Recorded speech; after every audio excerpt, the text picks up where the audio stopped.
Meeting de soutien organisé par des intellectuels après 2 mois d'immobilisme, de résignation d'un État aux abonnés absents. Robert m'avait dit « Il y aura 1000 personnes ». Je l'espérais de tout cœur. En tout cas, Bernard-Henri Lévy, lui, était déjà là. J'ai pour BHL une fidèle et déjà longue amitié. Nous avons un projet.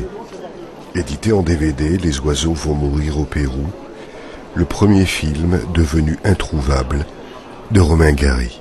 Nous en parlerons comme nous parlerons de Robert et de cette défense de la liberté d'expression sur laquelle nous ne transigerons jamais.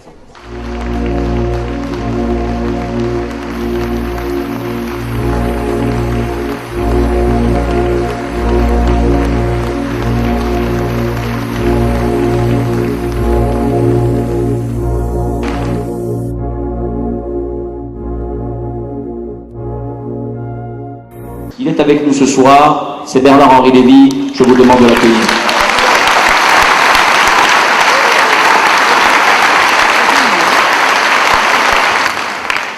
Écoutez, je n'aurais manqué, je crois, pour presque rien au monde, cette réunion de ce soir. Comme tous ceux qui m'ont précédé, tous ceux qui ont pris la parole avant moi, Philippe Val, Claude Lanzmann, président Kuckerman, vous avez parlé d'or, Pascal, vous tous. Pour moi, lorsque cette histoire est arrivée, ça a été une question de réflexe. Voilà un homme, un intellectuel, un bon intellectuel, un bon écrivain, qui écrit un papier dans un journal. Quelques heures après, un prédicateur islamiste s'exprimant sur la chaîne Al Jazeera prononce son nom et porte sur lui non pas une fatwa, mais une sorte de malédiction ou de condamnation. Quelques heures après, les blogs de la planète s'enflamment. Des condamnations à mort fusent. On diffuse les plans de sa maison. On donne son adresse, les moyens de l'atteindre. Et alors, comme cela a été dit avant moi à plusieurs reprises en effet, on entend dans cette ville et dans ce pays une drôle de petite musique. En effet, le MRAP, s'il arrive un jour malheur à Robert Redeker, il faudra qu'il sache, et il faut qu'il sache d'avance, qu'il l'aura bien cherché. Ce propos ignoble, parlant de ceux qui viennent chatouiller la fatwa, des propos insultants sur lui, sur la personne, j'ai lu ici ou là, je ne leur ferai pas l'honneur de les citer, Robert Redeker, ce philosophe autodidacte. Et puis cette fatwa, est-ce que c'est vraiment une fatwa? Et est-ce qu'il ne serait pas un peu mythomane par hasard? Et est-ce qu'il n'aurait pas fait tout cela pour se faire de la publicité? On a entendu tout ça jusqu'à son ministre, Gilles de Rebien, son ministre de tutelle, qui a eu le culot et l'obscénité de l'inviter à plus de modération. Donc nous sommes là tous ce soir, sur cette tribune et dans cette salle pour soutenir l'homme Robert Redeker, l'écrivain, l'intellectuel, le professeur.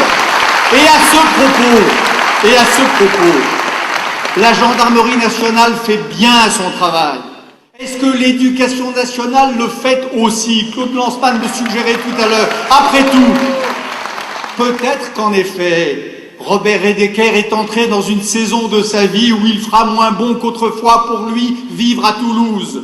Mais il y a d'autres villes en France, il y a d'autres pays que la France où la langue française, la pensée française dont il est une bonne incarnation pourrait être grâce à lui popularisée et enseignée. Que Gilles de Rebien, au lieu de s'occuper de la bienséance et de la modération de Redeker, s'occupe de lui organiser sa vie et de lui organiser sa vie professionnelle.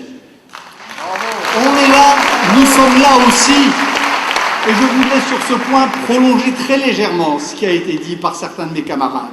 Nous sommes là pour défendre pas seulement la liberté d'expression, bien sûr la liberté d'expression, mais je dirais la liberté et le choc des opinions. La démocratie, c'est l'affrontement des opinions, c'est le choc des opinions. on a lu à l'occasion de cette affaire des articles très étranges où on nous disait par exemple, et je voudrais insister une seconde sur ce point, que le principe de la démocratie est que la liberté d'opiner s'arrête là où commence la liberté d'autrui d'opiner autrement. Attendez, qu'est-ce que ça veut dire?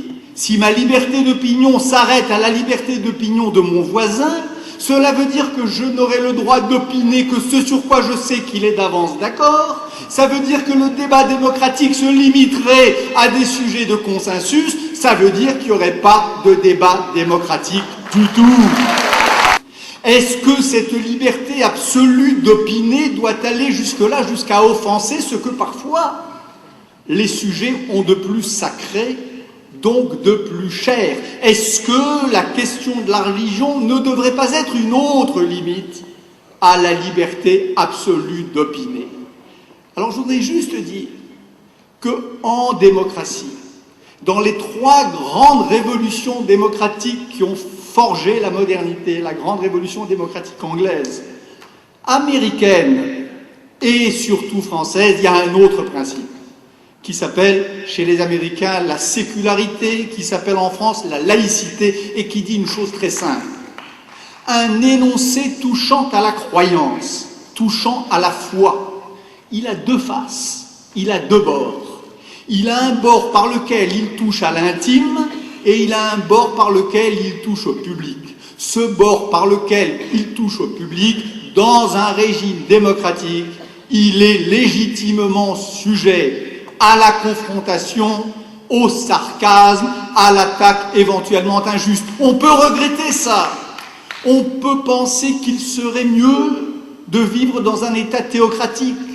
On peut regretter, certains l'ont fait, un député UMP récemment, on peut regretter qu'on ait renoncé au délit de blasphème.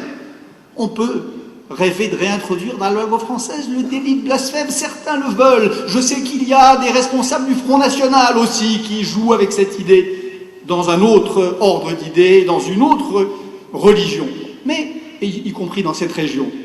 Si on est démocrate, si on est vraiment républicain, républicain jusqu'au bout, alors il faut accepter que cette liberté absolue d'opiner s'étende jusqu'à cette question de la foi et de la croyance. On a parlé de Voltaire, on a cité Voltaire.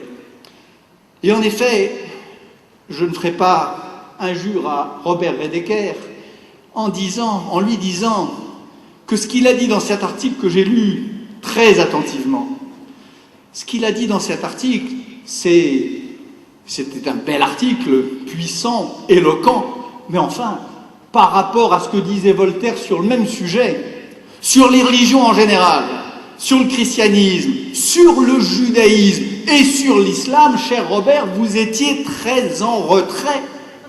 L'article pour lequel Robert Redeker se trouve aujourd'hui traqué et condamné à mort est un article qui est de la roupie de Sansonnette à côté de ce que les Lumières françaises, au XVIIIe siècle, et ce par quoi elles étaient appelées Lumières, se sont illustrées. Si vraiment nous sommes revenus au temps d'avant Voltaire, c'est pas très rassurant.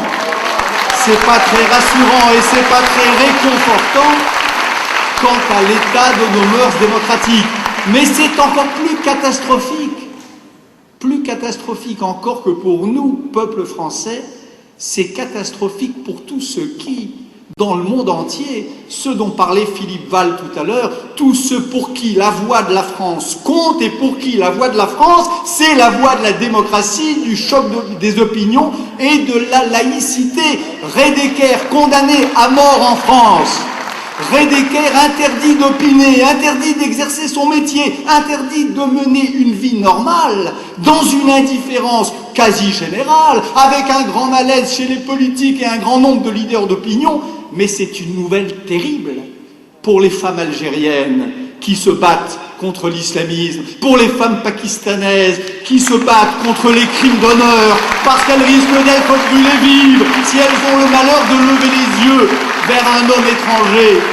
C'est une nouvelle catastrophique pour nos amis afghans qui luttent contre le néo-talibanisme. Autrement dit, l'affaire Redeker, C'est pas l'affaire de l'Occident contre l'islam. C'est pas l'Occident derrière Redekert qui se permet d'injurier l'islam, non. C'est une terrible nouvelle dans cet affrontement-là, l'autre affrontement, à l'intérieur de l'islam, entre les fondamentalistes et ceux à qui l'article de Redekert s'adressait en vérité, c'est-à-dire ceux qui attendent de la France un message de laïcité, un message de tolérance et un message de démocratie. Mauvaise nouvelle pour les démocrates du monde islamique, l'affaire Redekert. Alors enfin, dernier mot, on m'a demandé 20 fois, depuis que je suis arrivé, depuis tout à l'heure, si j'étais d'accord ou pas avec la lettre de l'article de Redekert, si j'étais prêt à le signer et si je l'aurais écrit comme lui. Alors je vais vous dire, je vais répéter pour la 21e fois ce que j'ai dit dans nombre de conversations privées depuis tout à l'heure. Cette question-là, je refuse qu'on me la pose, je refuse de me la poser et je refuse en tout cas d'y répondre tant que Redekert sera le symbole de l'affaire Redekert. Le jour où Robert Redekert, que j'ai rencontré ce soir, que j'ai jamais rencontré de ma vie, qui a écrit des choses agréables sur moi dans le passé et des choses très désagréables aussi. Le jour où Robert Redekert sera redevenu un homme libre, lorsqu'il sera redevenu un homme libre de sa parole, alors je reviendrai à Toulouse, j'en prends l'engagement ce soir si vous voulez bien Robert, devant vous ici même. Et là on discutera sur le fond, Coran, Bible, Nouveau Testament et Voltaire, sur la petite table entre nous deux, et là on discutera du fond. Tant que Robert Redekert se trouve dans sa situation d'aujourd'hui, c'est-à-dire tant qu'il vit comme ce mort dont parlait Lanzmann tout à l'heure, claquemuré, voué à cette précarité terrible, coupé de sa famille, interdit d'enseigner, tant qu'il sera dans cette situation-là, alors je ne peux que lui dire ma très profonde, totale et sans la moindre réticence, comme vous tous, fraternité. Je vous remercie.